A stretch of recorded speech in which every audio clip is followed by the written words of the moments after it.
All right, bam. We're live. Welcome.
Welcome. If you're new, let me know where you're from. Hey, welcome, Glenn. All right. We're going to get started here in a minute.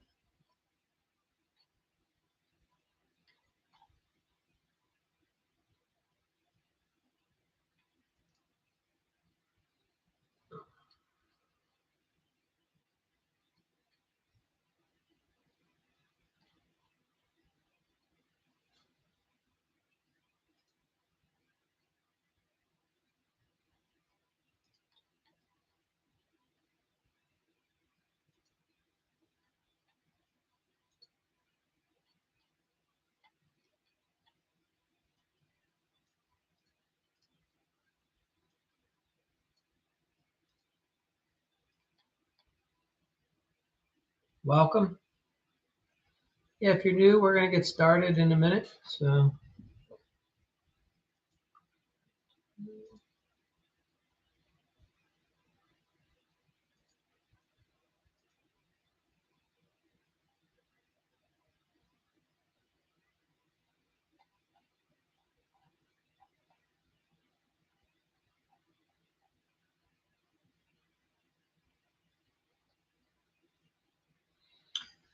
all right, welcome. Hey, guys. And if you have any questions on your regarding your remodeling business, all right, we're going to get started here.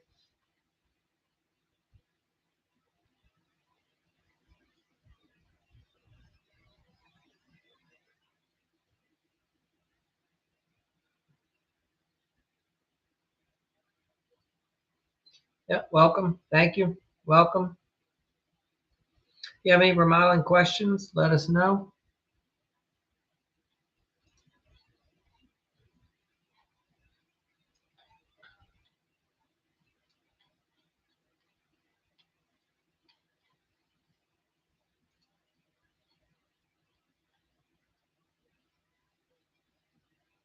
Welcome. Yeah, let us know where you're from if you're new. We're just getting started.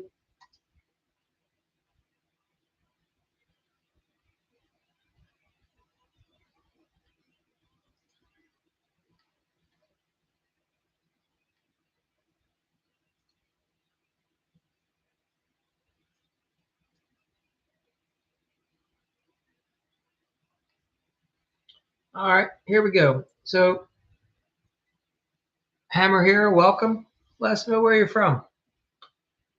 What we're doing is I usually talk a little bit about something for your remodeling business. You got any questions? Fire away. All right, glad to see you here. And so here we go. Why do remodelers attract the wrong clients, right? Hey, perfect. Thank you, Hammer. Good to see you. Yeah, let us know what part of the country you're from. I'm on the East Coast right now in Maryland.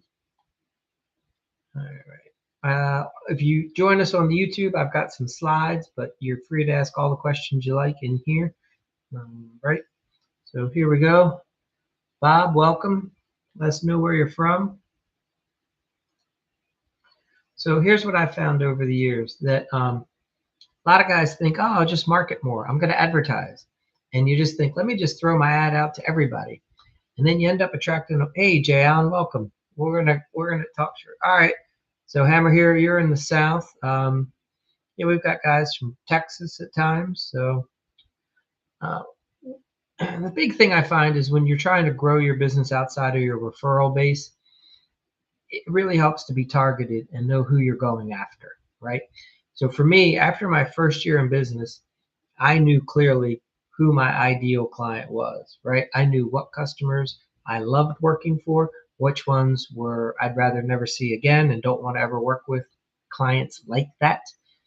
And for me, I found that we call what's it called is an avatar.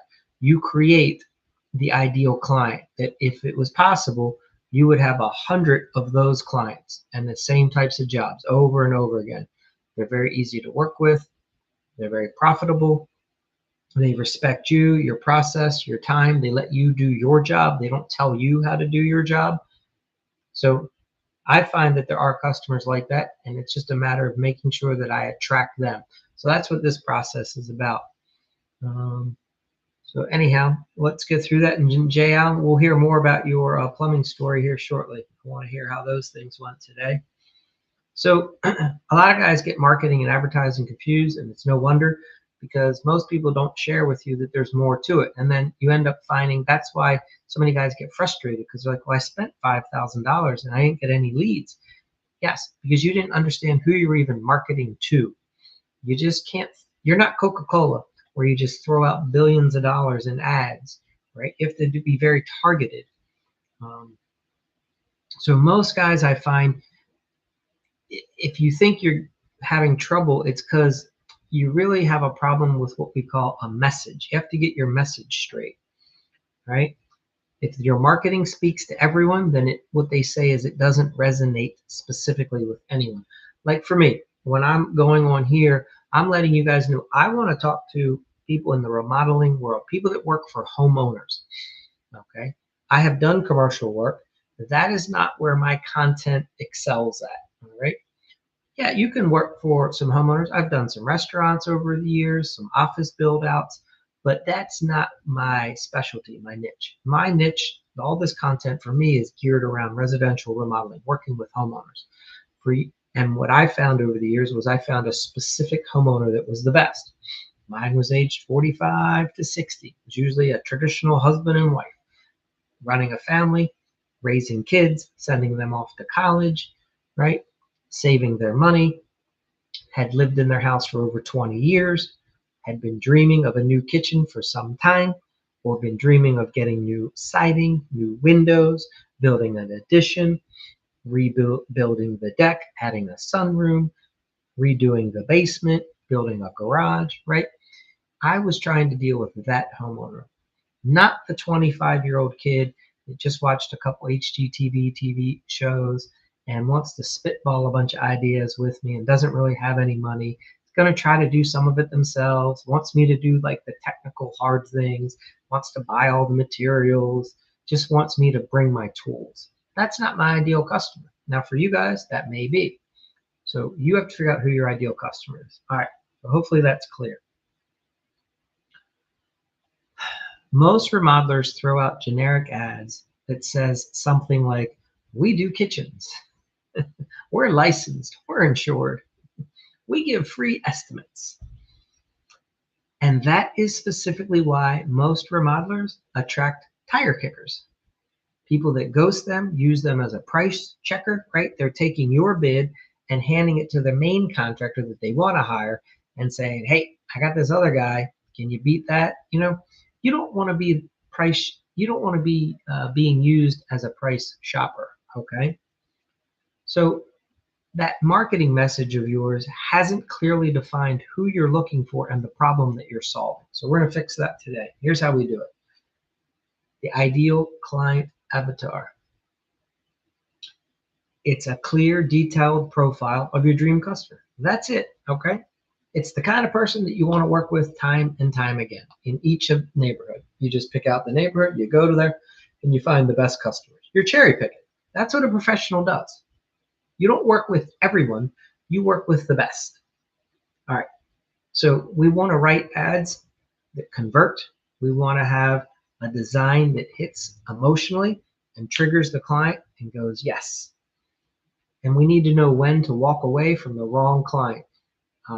If you're the type of person that has a knee-jerk reaction, as soon as your phone rings, you're like, yeah, what time can I come out? Can I come out tomorrow at 3 o'clock? I would tell you to do the exact opposite. Sit back, ask a couple questions, be the last person to go out if you're going to go out at all. In 15 minutes, you should be able to get a very clear understanding. Hey guys, welcome. Let us know what part of the country you're from, and feel free to put in what your specialty is if you're new, so I understand who is on here tonight. All right, so there's 6 things you have to understand to get your ideal client. First is demographics, right? That's things like age, what's their income approximately, what are their home values.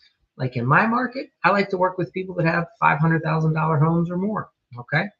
I didn't typically work with people that had $30 million homes, and I didn't typically work with people that were buying starter homes down like in certain parts, certain neighborhoods, like $200,000 homes. Wasn't working with those people, okay? Sometimes they would call and we'd have to say in a polite way, let me refer you to somebody else, like our competition, okay? There's a thing, the second thing is called psychographics. That's, you have to start understanding what is the homeowner fear? What is their desire? What's their goal? Kind of a lifestyle. So typically I don't work for somebody who wants to be a DIYer, okay? They don't need me. They just want to use me for my information, right? I want to work for the homeowner who has no intention of doing anything, doesn't want to buy the tool, doesn't want to buy and shop the materials. They just want to hire a professional because they want the problem solved right the first time. And they're very busy making good money doing what they do. They stay in their lane, I stay in my lane, right? I'm not trying to tell them how to run their profession and work at their job. They're not trying to tell me how to do my job. So we have a very good relationship. A lot of guys in this industry are constantly butting heads with homeowners that want to tell them what to do. In my opinion, stop advertising and stop choosing to work with that homeowner. Just, you don't have to do it. It's nothing but a headache, in my opinion. There's much better paying people out there in the world. Find them. Make sure your message. All right. So there's a thing called language, right? And what I mean by language is, how are the homeowners describing their situation? Do they tell you that every contractor they've called doesn't get back to them? Do they say that they've had nothing but problems with contractors they've hired in the past? Or do they say, we like working with professional contractors. We've hired 2 in the last 10 years. We don't shop for the cheapest. We're looking for a professional. We want to know that you're going to be able to get on our project, stay on it, complete it, take care of all the details. Yes, there are homeowners like that. That's who you should be marketing to. That's language. That's how they communicate about the industry. All right, the next thing you have to understand is what's called buying behavior. So what makes a homeowner say yes and what holds them back? All right, and this is getting into some psychology. We'll dive more into that in a different episode, but just understand that that's all part of a demographic. Also, you want to understand what are the objections. Once you've been in this industry for at least a year, you pretty much start to get a handle on what a homeowner is going to say to you. I already know that a homeowner is going to say to me, Mike, you're the most expensive guy I've talked to. So I don't let them say that. I say it to them first. In the first few minutes when they call us, I say, are you guys price shopping? Are you looking around for the best deal? And I don't let them answer. And I'll say, because if you are, let me just save you some time. We're not going to be the cheapest. And then that stuns them. And then they sit back and they go, well, what's he talking about? And then they ask me why. Then I get to explain to them, because when we first got into business, we realized that the cheap guys are nothing but a problem. They're a problem for you. They're a problem for themselves. They're a problem for the whole industry. And I say, you might think you're smart shopping around getting the best deal. That's going to be the most expensive mistake you've ever made. And we don't even play that game. In fact, a lot of our clients have to call us back after they went with the cheapest so that we can fix all the problems. And then it ends up costing like 2 times more. You don't want to go that route, but if you do, have at it, right? So it just changes your whole tone of conversation with them. And now they aren't looking for the cheapest price. If they're a quality client. If they say to you, well, we really want the cheapest price, say, great. And then you start recommending them how to get the cheapest price. Tell them directly, go down to the homeless camp. You can pick up some guys right now for $100 for the day. That'll be pretty cheap, right? I mean, just kind of joke with them, see where they go with it. All right. The next thing is the competitor gap. Um, Remember, if the homeowner's calling you, they haven't found a solution. And you need to agitate that a little bit and make them aware of it because they're going to make it sound like the problem is your price is too high. That's not the problem. The problem is you don't trust the other guy. Yeah, you got a cheaper price and you know there's all kinds of problems coming along with that price. So call it out in a polite way and be like, well, if the other guy was so cheap, why didn't you hire him? You should have called him yesterday and got him on the schedule as soon as possible. Then they're going to start hemming and hawing and say, well, like, there's some things we just don't like about him. He can't do the job or he can't do this, or you see what I mean? So don't let them tell you your price is too high. Tell them that they weren't so smart for letting the cheap guy go if that's what they really want. And it'll immediately turn the situation. All right. So that is mostly, let me see, what else? So again, Jay Allen, like for you, we've talked about this. You look over the last year, you see who were the top 10 customers. You see if there's any similarities. Then you find like the top 3, see if there's any similarities there. And then boom, in my suggestion, that's who you want to try to find 100 of those people, whoever your best customer was, the one that was the easiest to deal with, the one that just signs the check or makes the Venmo payment to you like that. They don't bicker. They don't argue. They trust you. They like paying a professional. That's who you want to work with. Why make this job so much more difficult dealing with people that hate that you're trying to make a profit? Not everyone's going to be like that. All right, last thing about an avatar, there's good avatars and bad avatars. And here's what I mean. A bad avatar is saying, I want to help anyone who has a kitchen. I want to help anyone who has plumbing problems. I can guarantee you've been in this business long enough, you'll realize you really don't want to help everyone. There's a lot of people out there that don't want you to make money, are going to beat you up, tell you that you're wrong. Why go through that? There's enough good people. Like, again, for me, an ideal client, married couple in their 50s, both work, preferably, not always, but often. They live in a nice suburban neighborhood or a higher end neighborhood in a city pocket. Okay. The wife is usually the one who leads the remodeling decisions. This is key. If I have a husband who thinks he's a know-it-all and has to tell me how to do my job, I can already tell you we're going to run into problems because he's going to be feeling like insecure the entire time I'm there. He's going to be second guessing. He's going to watch 6 YouTube videos and try to tell me how all my guys are doing everything wrong. I need the husband who's busy doing well in his own profession and could care less that we're there working at the house.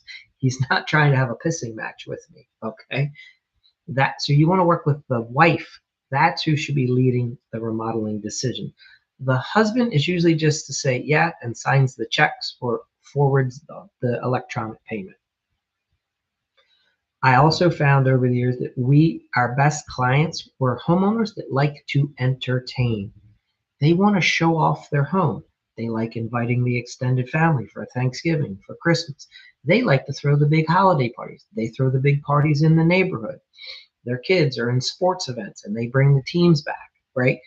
The people that like to show off their house want it to look nice and modern and up to date, and they want to pay a professional to come in and do all those things. I also like to work with people that like high aesthetics. They like details like shadow boxing, crown molding, light bar on their kitchen cabinetry. Decks, they wanted grill bump outs, right? They wanted to do lighting inside the step risers going down. People that wanted to add a pond as a water feature into their backyard when we were doing their patio and their deck, right? People that like the little extras, those nice things, they're your ideal customer. They're the ones that want to hire a professional. And we liked working for homeowners that had had a bad experience in the past because they did try their first go round to hire the cheaper contractor. And I don't have to say one word ever again about it. They already have learned their lesson. In fact, they kick out the low ball automatically. And then that automatically leads me into only having to compete with another high-end remodeler, which I am fine, because then it comes down to our personalities. And you can't win all of those, but at least I'm competing at a level where I know that the price isn't the issue. That's the game you want to get into. And remember, we solve peace of mind and we offer trust. We're not trying to be the lowest price. So that's who our ideal client was. And that way you can tailor your message. I don't do a lot of ads that offer discounts. Instead, I share something like, hey, if you remodel your kitchen with us this year, we would include a 50-inch TV, okay? Or we'll include something extra. I'm not trying to entice somebody who's only looking to save $500 off. I'm trying to look for someone who wants to add value into the house. Little things like that is what we try to do. All right. Last thing, AI prompt. There's a in the business world, there's a lot of people that do these avatars. So you can put into any chat agent that you're creating the ideal client avatar and that you want to know all the questions that you should be answering to help you come up with yours. It's what I just went through here, but you can create your own and it'll spit back out. It can give you better insight on how to find out all these details. Some of it you should be gathering that information when you're meeting with your clients. And a lot of it you can start gathering just by looking at things and paying attention, asking them just polite, like, hey, what profession are you in? Where do you work? Okay, how long have you been there? Right? Getting an understanding for that kind of stuff. All right. So that's the content. Hope that helps you guys. What kind of questions do we have? Jayan, I know you've been in here a while. Hammer Hero, you've been in here. How can what problems can we solve tonight?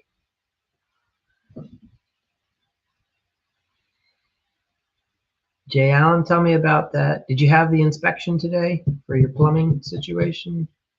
Or is that job all wrapped up now? Did you do the backfill?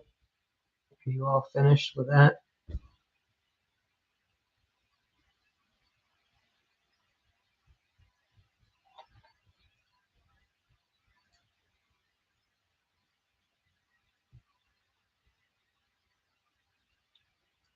Hey, Pollywood, thanks for being in here. All right, love it, perfect. Thank you, Jan. So Hammer here, in your case, you'd like marketer recommendation. Tell me, Hammer here, tell me what your specialty is. What type of remodeling?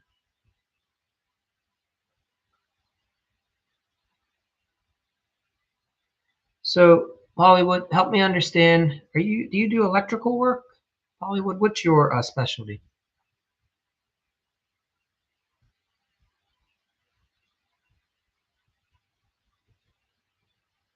So Hammer here, if you do decks and bathrooms,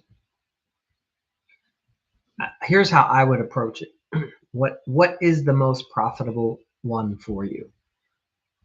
And then I would focus a one campaign on one solution. If it's baths, do you like to do like spa type baths where you're doing like nice walk-in showers, maybe soaking tubs, dual vanities, or are you just typically just doing general, baths in a couple of days, like bringing in those new panels and trying to get in and out? Who's your ideal client?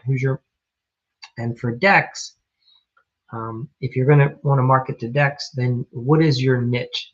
For me, what we try to do is we advertise the extras. So we don't just show an ad of a deck. We'll show a grill bump out. We'll show built-in bench seating, right? We'll show staircase with the built-in lighting. And we'll advertise that when you're ready for a deck and you want the little extras in life, you call us. Because I'm not looking to get the guy who wants a 10 by 12 pressure treated deck and he's looking to see if he can get it for like 5 grand. You know what I mean? I want the homeowner that's sitting back going, damn, that deck is nice looking. We really want to treat ourselves this year. We want a nice deck. So that's how I would approach the marketing from a general sense. Let me know which one you think would be better for you. Okay, so Polly, would you do bathroom models? All right, so you were saying you're in Arizona, you get calls, you write up the estimates, and you get ghosted. Yeah, so I would stop writing up the estimates. I would just have the conversation over the phone and hear me out. When the homeowner calls you and they're like, hey, we're trying to do a bathroom model, you're like, fantastic, that's awesome. And then start asking them some questions. So tell me, how long have you been looking to do that bath? How come you haven't done it yet? Have you been talking to others? How come you haven't hired a contractor? Have you ever remodeled before? Well, how come you're not calling them back? Why are you calling us? Right? I would ask several questions. I have a sheet called Weed the Lead. You can go onto my website and you can download it. There's a video, it walks you through that. And it's about a 15-minute process where you get all the basic pertinent information. At the end of that call, you should be able to figure out whether your next step is a paid design that you're going to come out and help them design that bathroom for a fee, or if you just give them a ballpark over the phone, say, I don't know, from what you're telling me over the phone, sounds like that could be a $15,000 to $35,000 job. That's an estimate. I don't even need to go see it. Does that make sense? It's the remodelingacademy.com. And then you'll see a tab. It says Weed the Lead. And that form is free. You can just download it. You can type it up on a Google Doc, make it a Word, whatever you like. Google Sheet, rather. All right. So this is what I found, Polly, and hear me out. I remember this clear as day. It was my first year. I was paying about $65 a lead to get kitchen remodels. All right. And I was using, it was like Angie's List back in the day. It was a company like that. I think it was called Service Magic. I went out and met with 6 homeowners, gave them all the details, took the measurements, came back and gave them like a detailed plan with some options. And I had one homeowner in particular, her name was Irene, and she wanted, like, back in the day, we called it an eco-friendly. She didn't want any formaldehyde in any of the products. Like, we were ordering paper stone countertops from California, right? Pressed paper. It kind of looked like a science soapstone countertops. If you ever were in a public high school and you went into science class, look, I'm helping her. I'm spending like 2.5 weeks researching all this crap for her. And she calls me up 2:30 in the afternoon. I think she's calling to give me the job. And she's like, hey, Mike. I was like, hey, Irene. Well, I really appreciate you helping me figure out everything I wanted in my kitchen. I was like, yeah, you bet. I said, are you ready to get started? She goes, I sure am. She goes, I hired somebody else. I just wanted to thank you again because you really helped make the process easy for me. I wanted to strangle the lady, right? I could not. And I said, I wanted to be pissed at her. The only person I could really be pissed at was myself because I kept doing it for free. I kept helping her out. I kept giving her more information. And then she just went and hired the contractor she wanted the whole time, who probably wasn't willing to do any of what I did for free. That night, it was Valentine's, and I was meeting with a couple who desperately wanted a kitchen done in the upcoming year because their daughter was graduating high school and they were going to throw a big celebration. And that night I made a promise. I said, Mike, you're never giving a free estimate again because it's not working. You're not making money. So I told them, I'd love to do your all's kitchen. It's going to be $2,500. And our first step is we're going to come up with the design because you don't have one. And then once we come up with the design, then I can tell you how much it's going to cost to remodel your kitchen. And then I can tell you how long it's going to take and when we can have it done for you. I got a check for $2,500 that night to go start their design process. And then I never look back. I always just go that route. So everybody has to reach their dipping point where it's like they're said enough. I'm done doing it this way. And when you get to that point, you'll find the motivation to say, I'm going to start charging for my time because I'm a professional. So I think that I have a list now of, it's like over 200 contractors that are charging for estimates across the country. And I don't even know, there's thousands that are doing it. I only know like 200 that do it. but I'd like you to understand that you totally can do it. It just takes a little time getting your sales pitch right and figuring out what you're going to offer for that. So hopefully that makes sense. I've always done, I have a lady now who I've bought.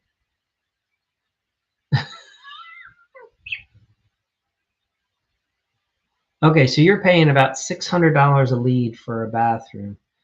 Yeah, so here's the thing, whether you pay 65 or 600, that's not the issue. The issue is, are you converting those leads? Like maybe 3 to 4 to 1. For every 3 leads, I would hope you're landing one. The other thing is, I would work on my phone skills and clarifying. I found in the years there was speed to lead. And here's what I mean by that.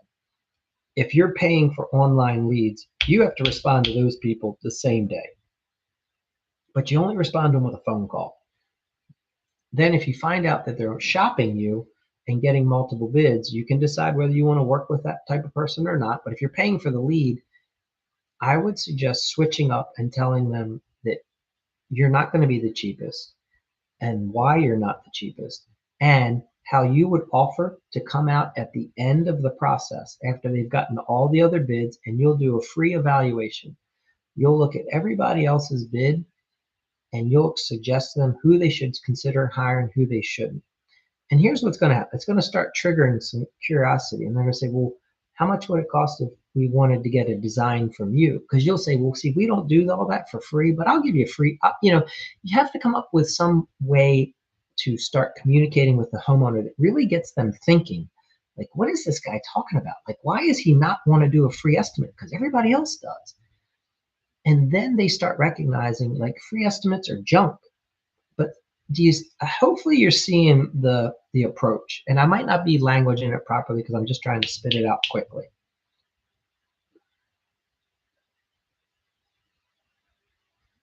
Okay, good. So if you're fast on the callback, perfect. You just don't want to be fast to go out to the house. That's the point that I would try to delineate. I would make it to the point where the homeowner goes, man, you're like a specialty contractor, huh? Like you do really nice work. And like, I would even say to him, Mr. and Miss Smith, we'd love to see if we can work for you. I'm not sure. We might not be the best contractor for you. Maybe I should recommend you to somebody else. And you may not want to hire us at the end of the day. We do, we follow a process. When we start a job, we don't leave till we're finished. We always follow a set of plans because we want our projects to come out right the first time. We don't like being on jobs for 6 months like most of the competition. These other guys, they just jump right into a project and then they have all kinds of problems and it's a nightmare, and it takes them like 3 months to do a bath.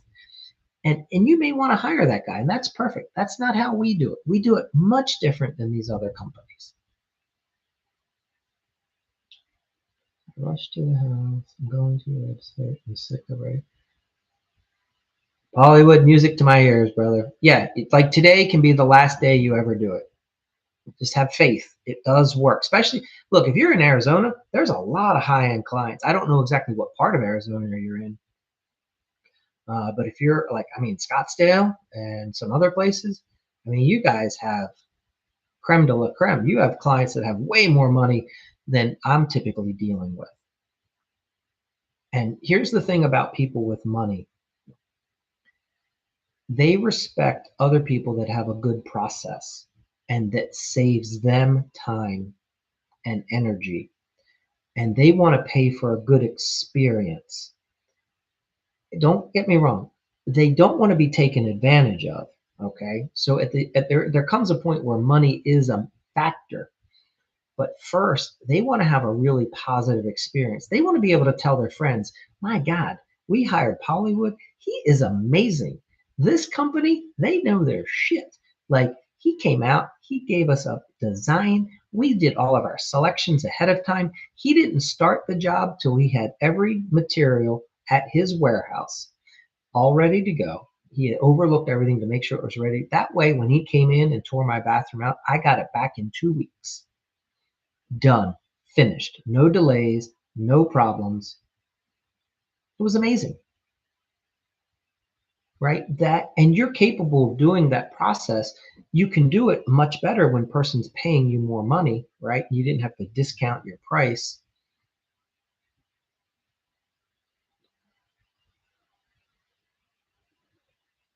Closing. When you say closing floods, what are closing floods? Maybe I'm not reading it right on my screen.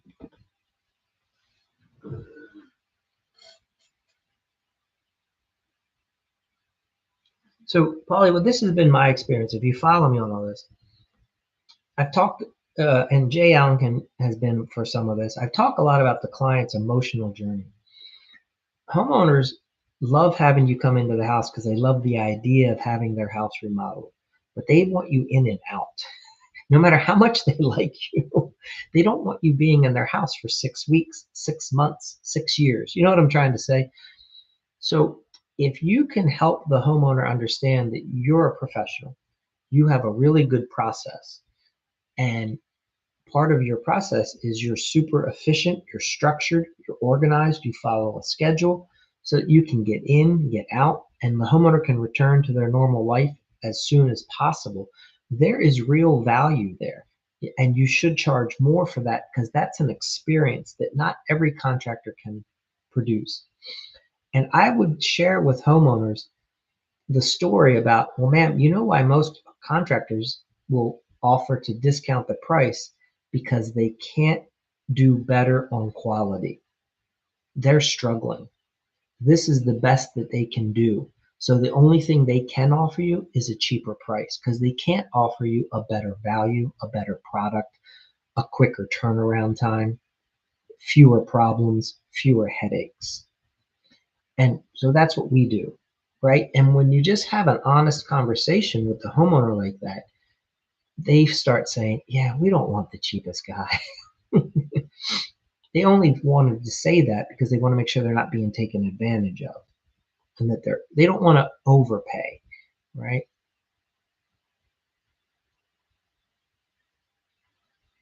So what other questions do you have? Hopefully that stuff makes sense.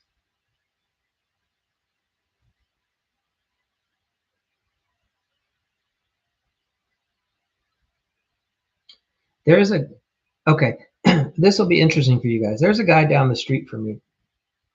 He has two locations now. He just does bathrooms. That is it. He's a plumbing background, and he got into bathrooms, and he recognized that for him the best thing to do was to do the design process first. He started off small, and he would tell homeowners, a bathroom's complicated. There's a lot of moving parts and pieces, and we really want it to look good. We don't want to rush it. And too many contractors, Mr. and Mrs. Smith, just want to give you a price and jump in and get started. And then they're going to ask you all these questions as they're going, but they've never planned the process out. So it's a bunch of hodgepodge and last minute mistakes and corrections. And it ends up never really being beautiful, elegant, serene. He uses like certain words, right? And he explains to homeowners that the best thing that they can do is hire him first to do a beautiful design. Let's get all the details taken care of so that you know exactly what is going into this space, exactly how it's going to look, and what it's going to cost. And then we order all that stuff. And once we have it, then we come in, we do the remodel, and we come out. I think he does like $35 million a year now, two locations. Now, this has taken him over 25 years to build. Okay. He didn't start there. And I'm not saying anybody wants to compete there. But what I'm saying is there are so many homeowners that want that process. He doesn't compete on price. He is the most expensive, but he's not like through the roof. Like he is dealing with the average homeowner across America all day long in my market. Uh, it's crazy. He crushes it because he tells the homeowner we're going to solve all their biggest problems first. And he gets them to slow down and stop racing to get the cheapest price.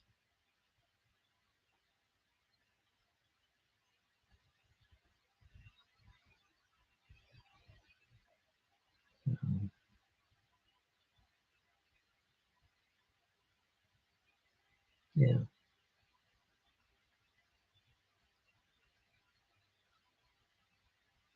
We have and yeah, I have another, I've shared with you, I have another guy.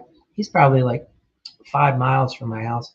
He, same thing, plumber, and he's turned into a design bath solution as well. Uh, he'll do a kitchen every now and then, but he primarily focuses just on baths. He charges a little bit less than the other guy. He deals more with the homeowner that maybe only one spouse is working and the other might be the stay at home, but they finance a lot of their jobs. And the homeowner still wants a nice product, but not quite as nice as the other guy. Does that make sense? Like one step down, but still nice. And he does the same thing. He starts with a design. He locks in that process. And here's what we find. If the homeowner is willing to do a design process for you with you, they get to know you. They get comfortable with you. They're going to hire you to do the remodel. And I would also recommend, let's just say you start with $250 for your design service till you feel like you get your feet under you. I mean, you can charge more, but charge 250, charge 350, charge 450, whatever you want to get started. And then you tell the homeowner you'll credit back that fee when they hire you to do the remodel. So it's a win-win. The other contractors aren't going to be able to do that.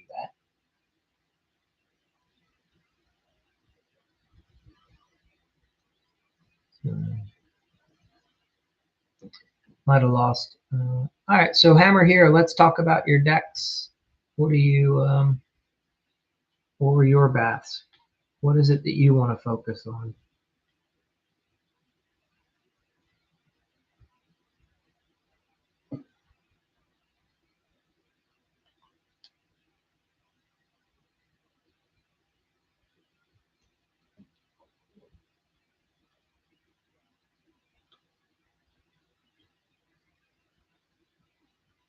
All right. I, how many Hammer here? How many years have you been in business?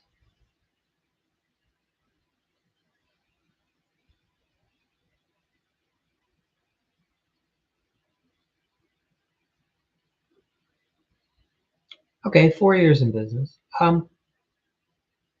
I can't say that one's better. So it depends. Like um, right now, you're not going to attract. Okay, 4 years on your own. Cool. You're not going to attract younger people on Facebook as much as you will on Instagram. So, I mean, decks can be a little bit different. A lot of young kids, when they first buy their first house, they want a deck. They just don't always have a lot of money to do a nice deck. But if you have a good process and you're very efficient, you can make good money. There's a, I have some really good contractors right around me. There's a guy who runs one of the best decking companies in the country. And here's what he does.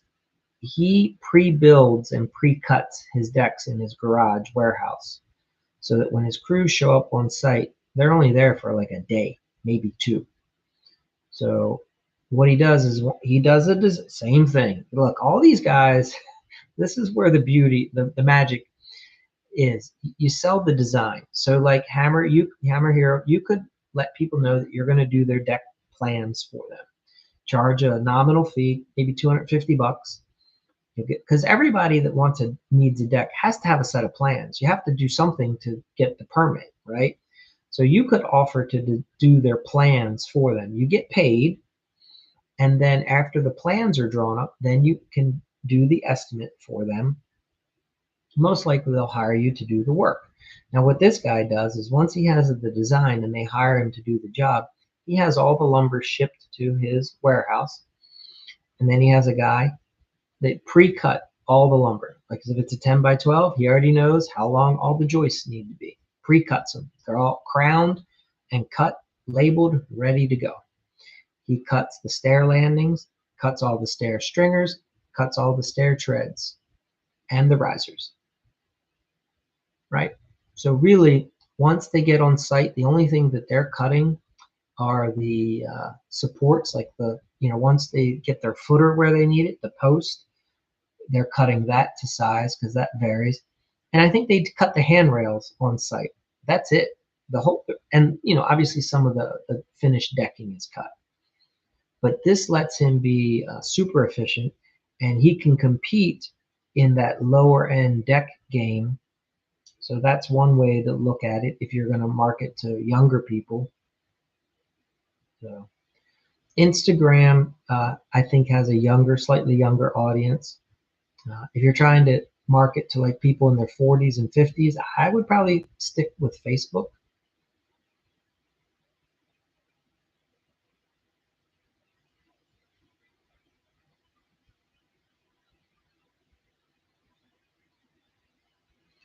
Um, have you done campaigns on Meta campaigns on Facebook and Marketplace and Instagram before?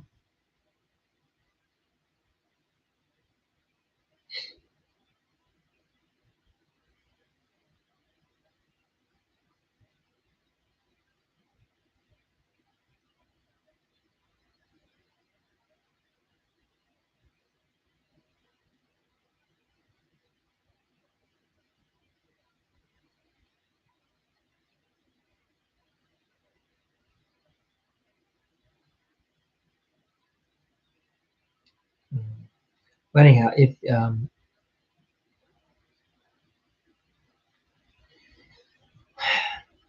I, I have a feeling that if I could see your ads, that might be part of it. Did you did you hire an agency to create the ads? Did you guys create the ads? Do the ads offer like money off? Because those types of ads always attract the price shoppers for sure.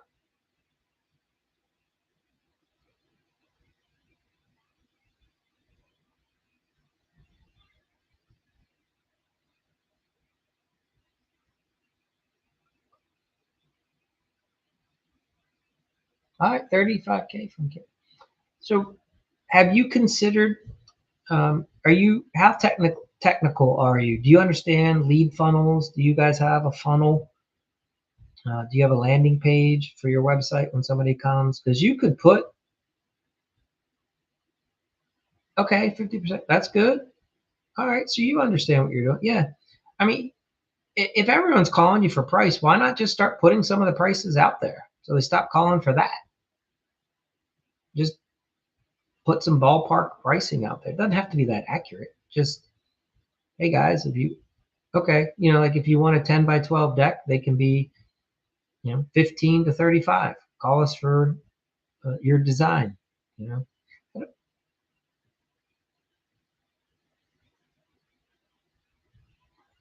Awesome, Jay. Yeah, I think being Google verified, that's awesome, Jay. Google is definitely a big deal being verified. Homeowners are going to feel like you're definitely more legit. So yeah, Hammer here. I don't know if your business is verified through Google or not. That might help. So have have you considered offer Hammer here? Have you, if for decks, for instance, have you considered marketing where you like offer an incentive where you'll include a grill bump out with a deck package, or you'll do a, we used to do a lot of built-in planters for people that want to put plants, like it's a box that they, and we build it in and make it out of all the same composite type material. um, do you do like arbors and pergolas included with your decks? I think when you start getting some of that stuff, you might be able to get, obviously people are going to want to know a ballpark on the price. Yeah, that's something I would consider doing, is building in the price of a $500 grill into the cost of my deck. Because here's the thing, if my spouse and I are trying to build a deck and we talk to two or three deck people, but you're the only one that's going to give us a grill, and if we need a grill and we already know that we need a deck, we would be very tempted to probably go with the guy who's giving us the grill as opposed to the guy who says, I'll give you $500 off the cost of a deck.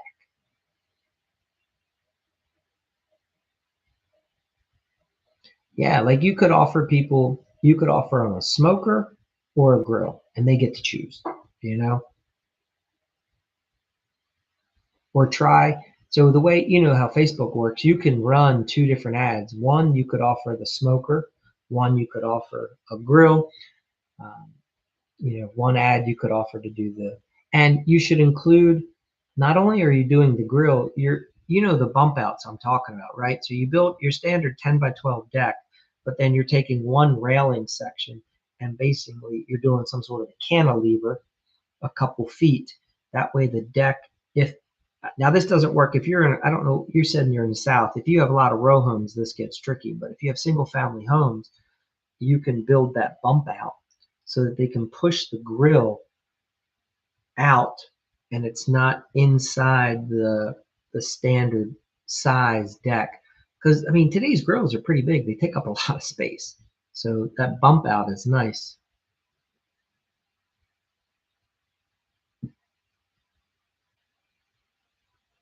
Some GCs that want quotes, you can't find them online. Interesting. Okay. So Jay, you're having the GCs, they're calling you trying to get prices. Is that, but you can't find them when you're looking them up? Is that what you're saying?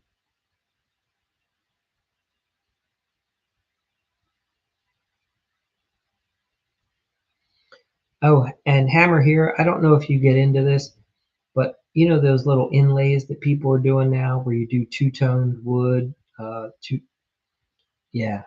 Yeah, I don't think a lot of GCs are going to be verified on Google. Most contractors aren't even doing it. So they don't even understand that that's a process. Um, that's a good point, Jay. Yeah, I don't think a lot of them are going to be. I mean, they're only hurting themselves, but there's a lot of people that just don't really, they just don't get it. You know, people just don't even understand how much business they're not getting because they don't have a good web presence, a nice website, easily to find on Google search, all these little things. How many of you had used Andrews? Yeah, I Hammer here. I all the lead services can work well if you can work within their setup. You know, you definitely have to be the type that you're able to call and respond to them right away.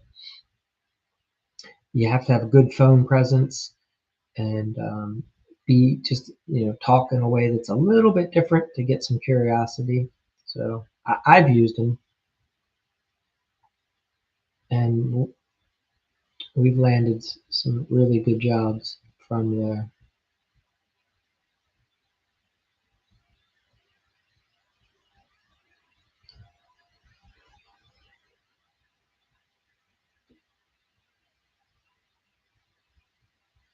Yeah.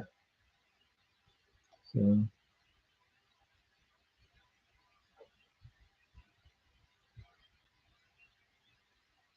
I think, like Jay Allen, you're getting what they call organic search. You're just, what's nice about your service when somebody's having an emergency plumbing issue or whatever, they're in an immediate buying need. They're going on to Google, they're trying to find someone right away. And that's awesome that so but for you to be verified and hopefully you have the right SEO words on your website so you're coming up high on the search pages. Um, Whereas Hammer Hero, for when somebody's wanting,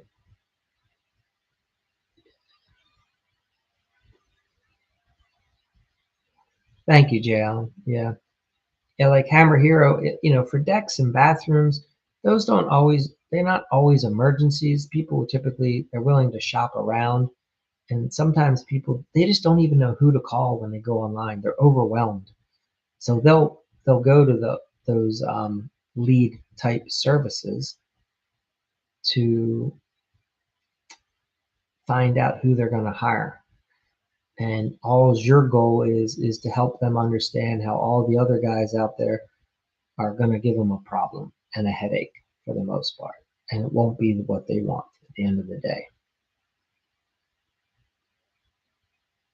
Yeah, a good way. Yeah, I think most people do. I really do. I think, I'm not saying it's the final decision, but it's a big part of the process for sure.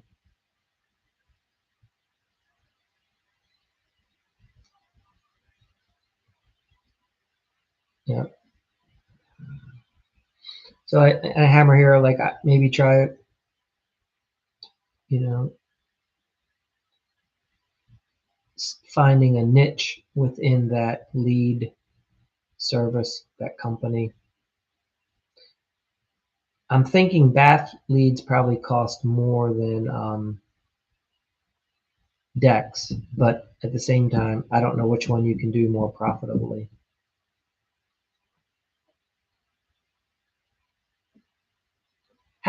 Okay, so Jan, how did you get YouTube certified for plumbing?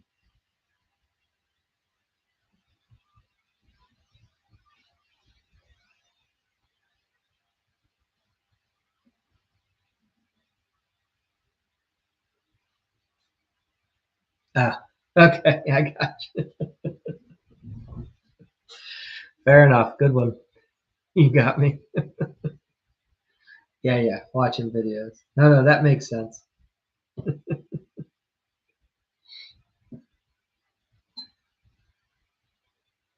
Hmm,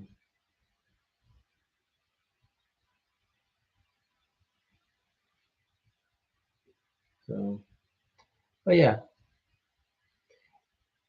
hammer here. I would consider shifting your focus. Like, take the leads that you can get, as many leads as you can for like the next month through whatever online service you want, but try to switch all the people when they call you and they're thinking they want a free estimate. Exactly. How can you get YouTube certified?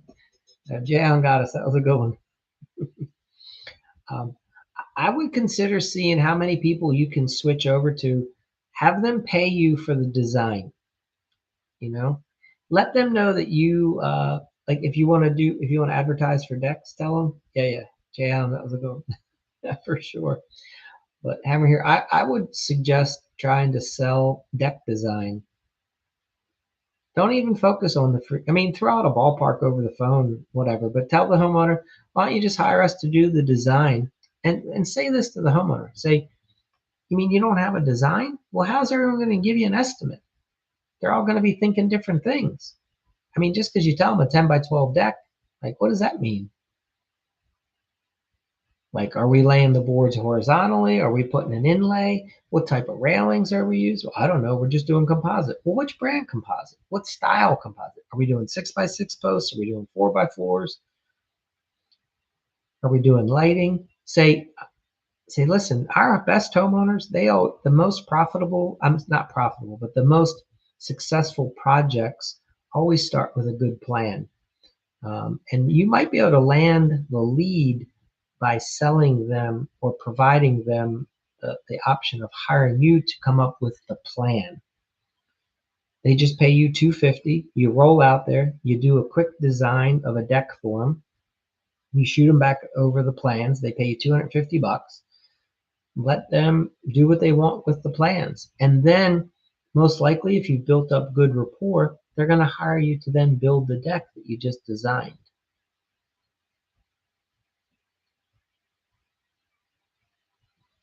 So yeah, good question. At a $250 price point, it would just be a design, in my opinion. You're not getting that stamped by a structural engineer or an architect. You're just giving them the basic design work. Yeah. If they want things stamped, that's going to be a little bit more money. So, I mean, you could have both price points. Hey, we'll give you the basic plans at this cost, and then all you'd have to do is partner with a structural engineer or architect, and then if they're willing to sign off, you come up to what would that cost? Yeah, it could be $3,500. Depends on the scope of work, absolutely. So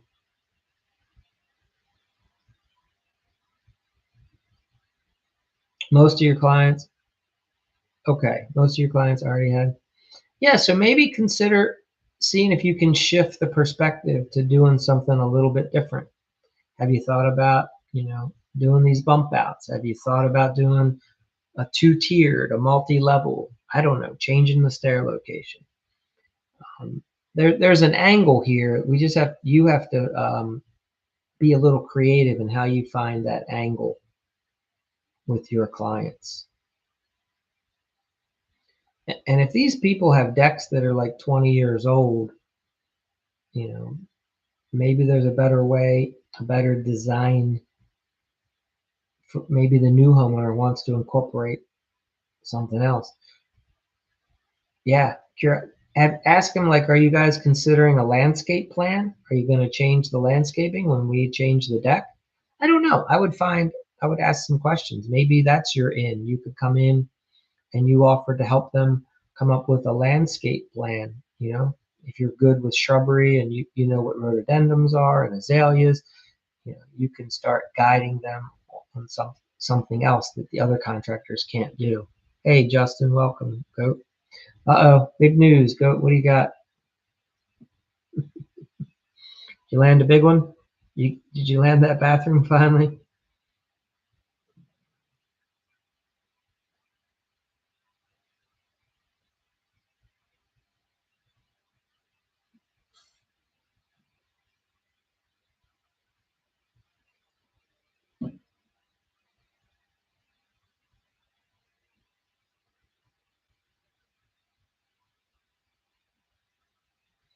Oh, brother, I'm excited for you. That's awesome. Yes, good for you.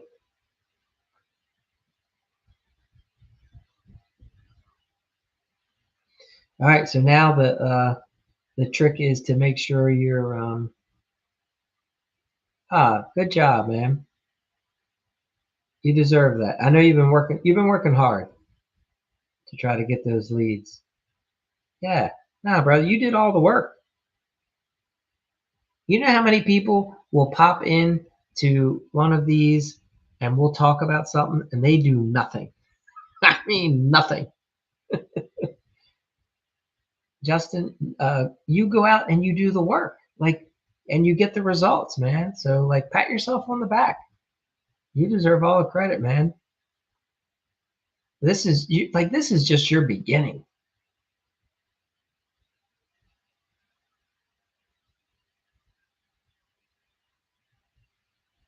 Yes, Jayon, it's a really good problem for him to have. He's gonna see Goat is gonna be so busy now that he's gonna have to bring on another guy full time. That's gonna be, I see the next struggle. Yeah, yeah, man. You're an implementer, Goat. There's I hope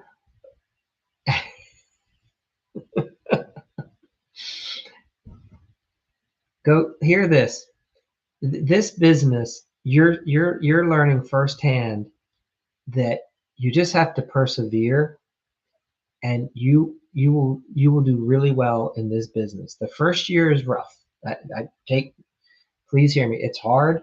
There's a lot you have to learn, but if you just keep persevering and you keep going, just take your lumps and bruises, but just keep moving forward, man. Like the sky's the limit for you because you're a hard worker. Like you put in the effort. Yeah. Yeah, there's going to be 702s, GOAT, greatest of all trades. You're going to have locations wherever you want them.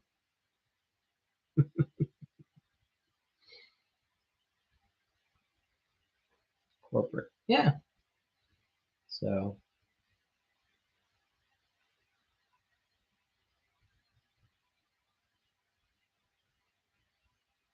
it's all the little things that are adding up for you. Like you're taking the time, you make the flyers, you take the time, you hand them out. Yes. Yep. You'll be high-fiving all your managers as they have another successful season. Yeah. Exactly. Yeah, that's good.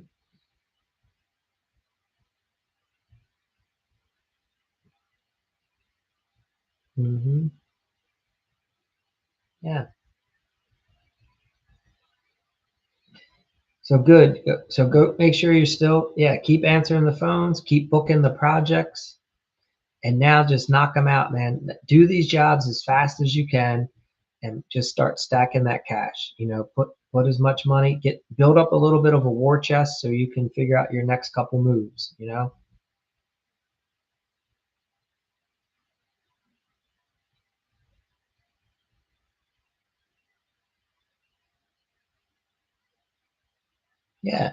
I mean, you just went and got the iPad, you have the Apple Pencil, like you're setting yourself up to do all the things efficiently, right? And that's going to help you do more work more efficiently because you're getting your processes in place now. Whereas a lot of guys, they can get more jobs, but then they get swamped. They can't handle it because they don't have a good system in place.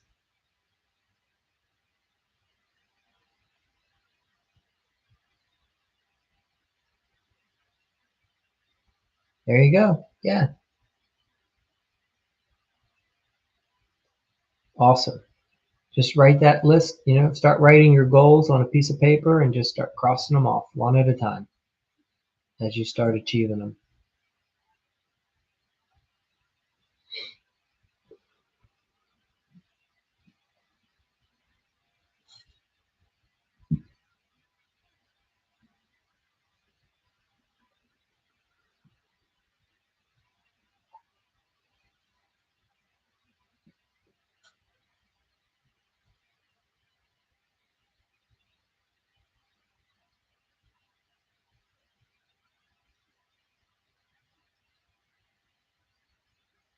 When you say that design place, are you talking about the one that I've talked about a couple times in the videos, the Canton Kitchens?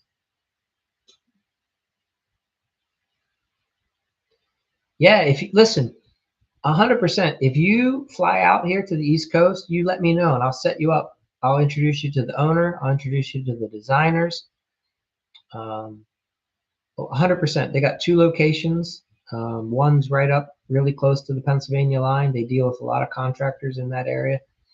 They do Maryland, Delaware, Pennsylvania. So 100%. What part of PA would you be flying into, Justin, if you did come?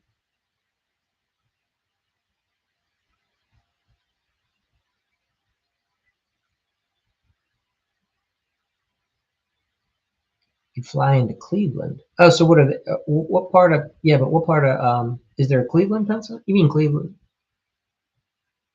Edinburgh. Okay, hold on a second. I think you might be it'll be a little bit of a drive. Let me check. Give me one sec.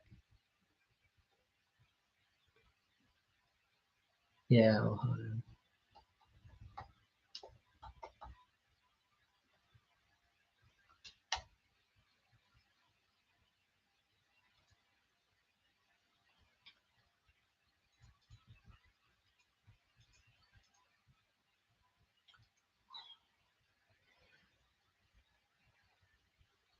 Yeah, well, hold on. Edinburgh it's a little bit of ways from the Maryland line. If it's Edinburgh, you're like in the northwest corner. Erie. Okay, you're gonna go to Erie, PA.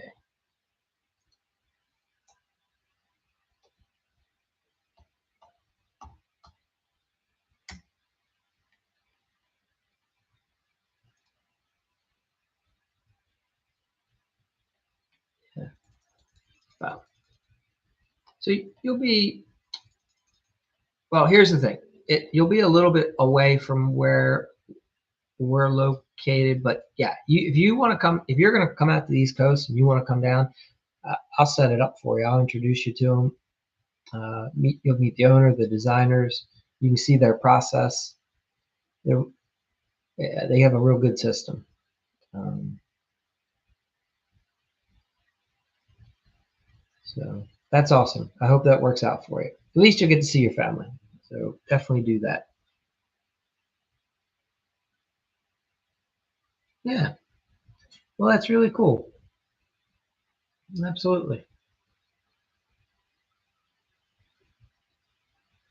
Yeah, and I'm sure they'd love to see their son. So that'd be, be a good time for everybody. Um, so the and if you time it right, I think we're going to do that. Those designers, we're putting on I'm putting 5 workshops for contractors over the next several months um, at this club down. It's outside of the Baltimore area, so you come in and basically it's going to be just a lot of things we talk about here. But you can come and do a live session. You'll be around other contractors. You'll get to meet all the designers firsthand. Things like that. It's kind of a neat event. It really helps get contractors plugged in. You have to get around good people. All right. Okay. You have a cousin about awesome. So he probably knows all about Canton, the Canton Square. Um, it's a nice area of town. Um, Basically, it's a little park, a couple blocks, and then there's all these bars, restaurants, and shops that go around it. And the location that we're at is right off of the corner of the square. It's down by the water, the inner harbor. It's got some nice things. Okay. Cool. So, but the my friend that owns the design company, he's a process person. So him and I, we have a similar belief system in how to help people become more profitable. That's all it comes down to. We just really fundamentally believe in having a process so that you can replicate and do. You might get too busy. You're gonna have to hire some people. So,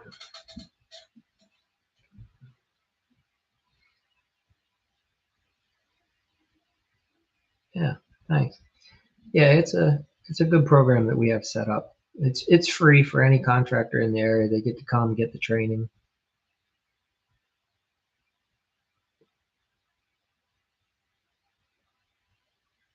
Awesome. Awesome. Yeah,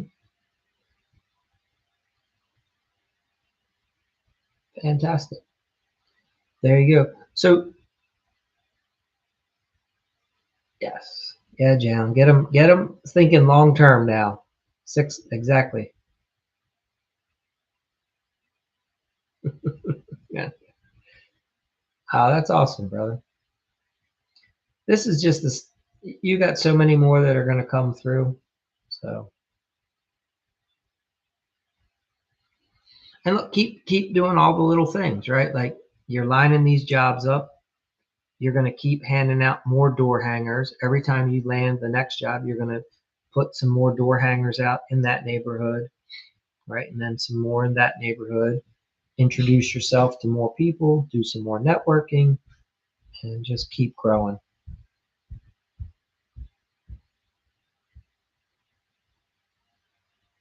Yeah, absolutely.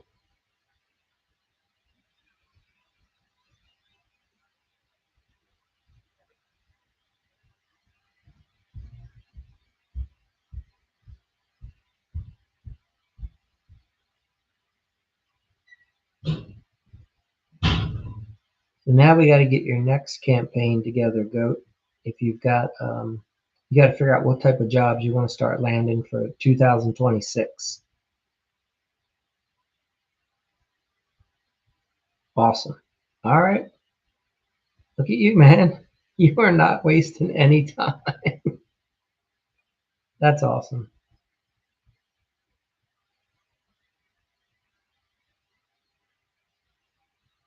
Yeah. No, Jayon, you're right. Yeah. Go. This is gonna work out really well for you. Yeah.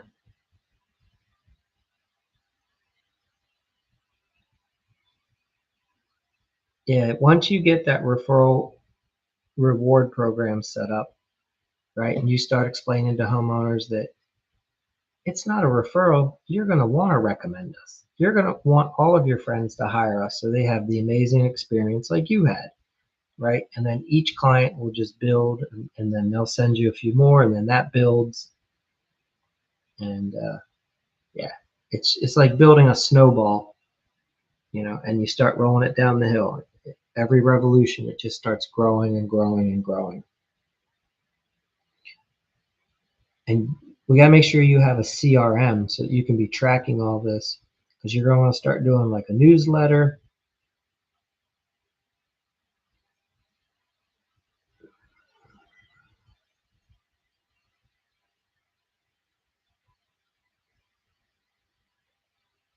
Yeah. Yeah, if you're referring the referral program, there's a whole strategy. Yeah, MailChimp, that's one option, but definitely you can use Zoho. I don't know if your estimating software has a CRM. Basically, it's just a place that you store the homeowner's email address, phone number, physical address, and then a little note like the type of projects you've done for them, their demographics, and then you can select them on different campaigns so that every month you can send uh, an email. Periodically, you can send a physical piece of mail, like through the old regular post office. People don't get a lot of good mail these days, so sometimes it's nice to send them a physical thing in the mail.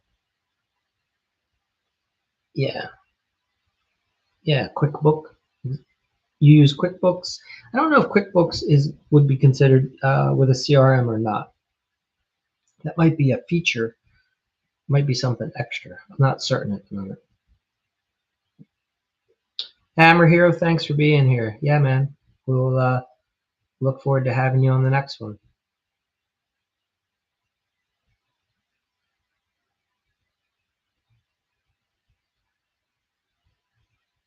Yeah,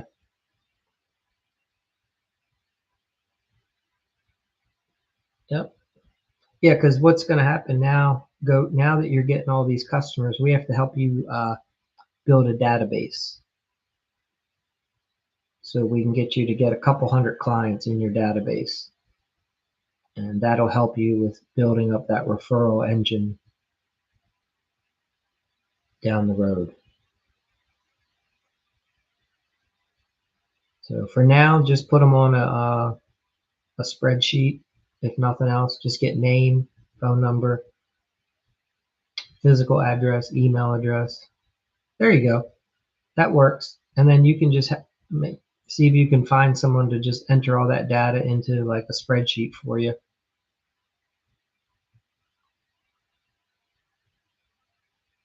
Yeah, composition. That's fine. Eventually, we'll get them into the computer. But as long as you're getting that and storing it somewhere, so that you have it down the road, because you had to work really hard to get these clients. So we want to make sure. Yeah, one step at a time. Exactly.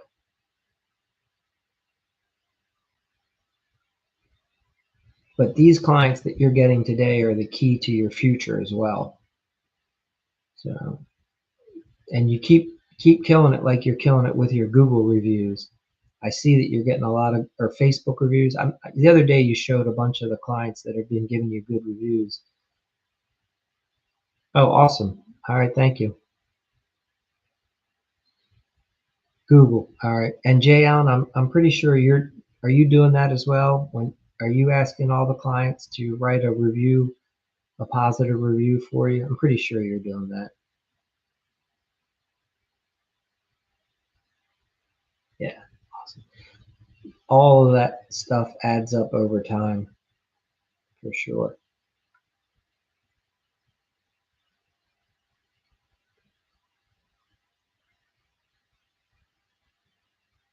It's, you guys get it. It's a lot of the little things that start adding up over time. So fantastic.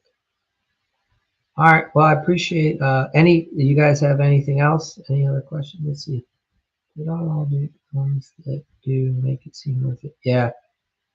Yeah, no, I get you, John. Like that's over time, try to get Uh, little wins stacked up. Exactly. Right now in today's day and age, that digital presence, man, that stuff matters a lot, you know? So,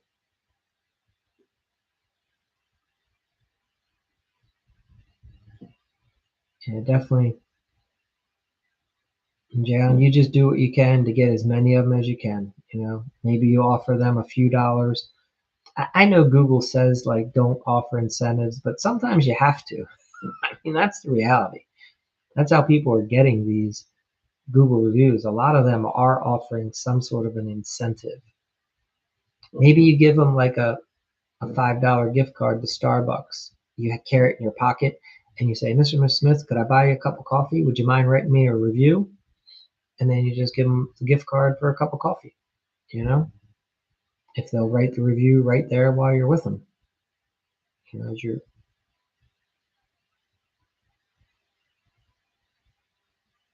yeah, listen, that's a very generous offer, whatever it takes to get the first few, and then try experimenting with some different things. If there's a really good coffee shop in your town, maybe you could work a promotion where you buy a bunch of their gift cards from them. And you can, offer to buy the homeowner a cup of coffee. You just give them that gift card, stuff like that. Exactly.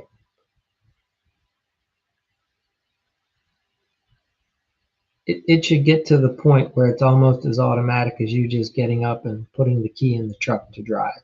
Is like, hey, Mr. and Miss Smith, while I'm writing up your invoice, I'd like to buy you a free cup of coffee. If you wouldn't mind, go ahead and just write a review. Tell everybody what it was like hiring me and working with me. And as soon as you're done that, I'll have your invoice ready, and then here's your gift card. So, just like it's just the normal way we do business.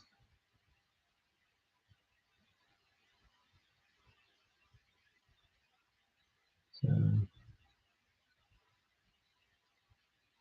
all right. Well, I'm very excited. You guys, I mean, you two both are crushing it. So it's very exciting. I appreciate you guys coming on. No, thank you. Like again, it's you, brother. You're doing all the work. And Jay Allen, he's crushing it. So he just celebrated 1 year. He's making it seem easy out there. There you go. Have fun, Justin. All right. Jay Allen, anything exciting happening over there for you today?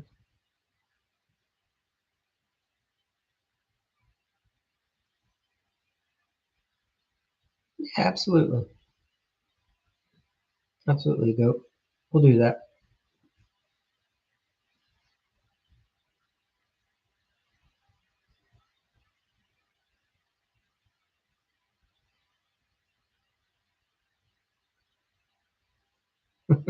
Yes, it is.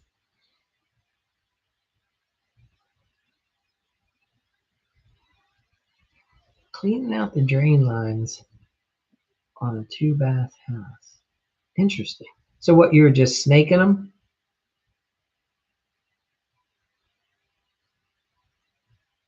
All right. Well, go. You will keep that offer in mind. Thank you for sharing that. Definitely keep that in mind. All right, with the camera.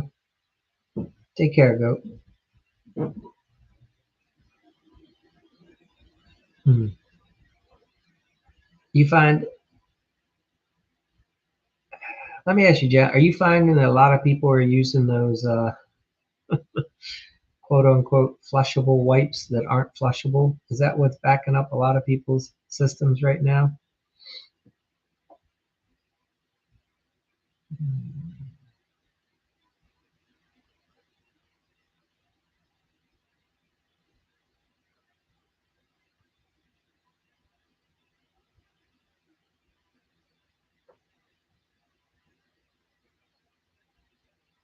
Just from time to time. Okay. Yeah, I have a couple rental properties, and I'm it's challenging because all these companies that sell these wipes, I mean, they're all saying that they're flushable and they're not. I mean, yeah, they'll flush, but they're not meant. Commercial has a lot of it. Okay. I mean, they don't break down in the water system, as far as I know. I've seen a lot of problems with them.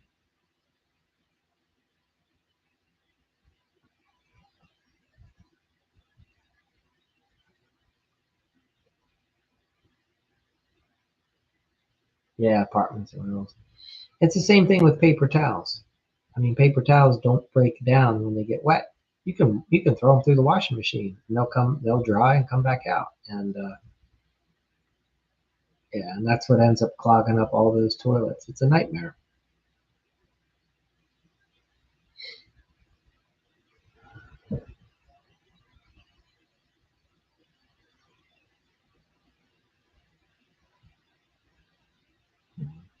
Very cool. All right. Any fun projects lined up for the rest of the week, Jayon?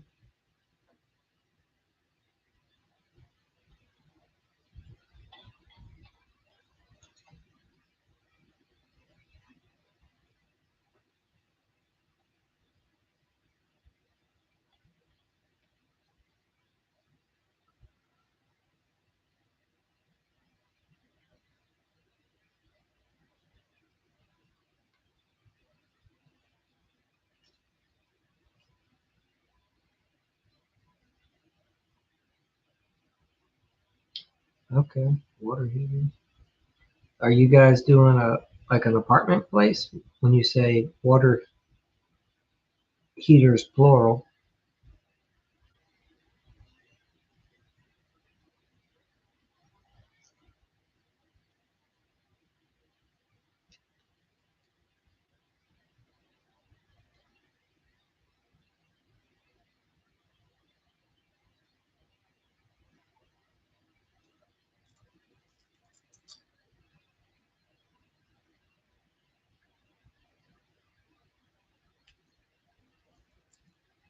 Very cool.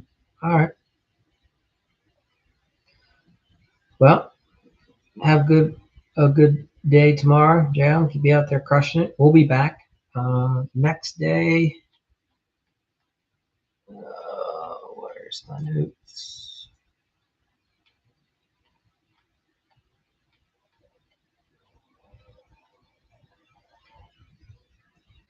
Tomorrow we're talking about the USP. Uh, I'll get into that with you. Hey there, Jay Hart. Look, this is for grown-ups and for remodelers. I think you're in the wrong place, brother.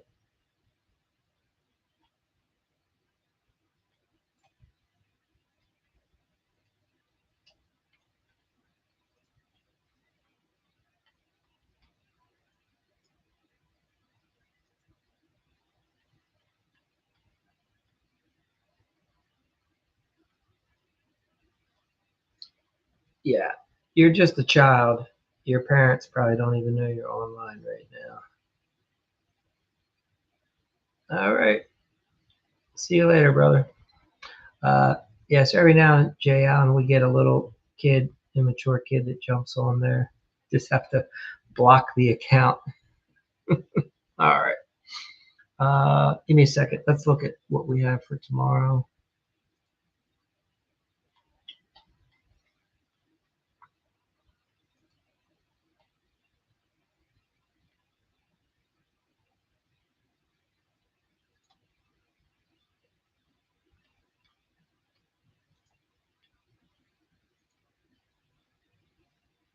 So tomorrow's the unique. Yeah, love being old, right? You think about it. When you're like 15 years old, it's like the coolest thing to jump on and be like a smart aleck, smart ass. I get it. I know where they're coming from. They just don't have to do it here. Um, we're talking about tomorrow is the USP. It's called the unique selling like proposition. So be pretty cool stuff. Anyway, have an awesome night, Jan. Keep crushing it as well. Thanks for being here. And again, have an awesome night. Okay. Thank you.